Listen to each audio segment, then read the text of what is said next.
चाळीसगाव तांडा समृद्धी योजनेची मॅरेथॉन बैठक संपन्न. चाळीसगाव प्रतिनिधी येथील तहसील कार्यालयात संत सेवालाल तांडा समृद्धी योजनेच्या अंमलबजावणीसाठी विशेष आढावा बैठक पार पडली.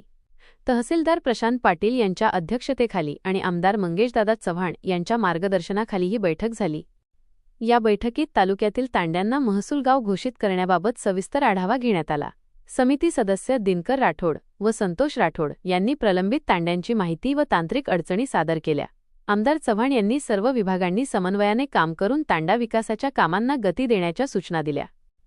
बैठकीस नायब तहसीलदार शिंदे, विस्तार अधिकारी सपकाळे, वन विभाग, भूमी अभिलेखचे अधिकारी कांतीलाल जाधव, मनोज चव्हाण, शशिकलाबाई राठोड यांच्यासह विविध विभागांचे कर्मचारी व नागरिक उपस्थित होते.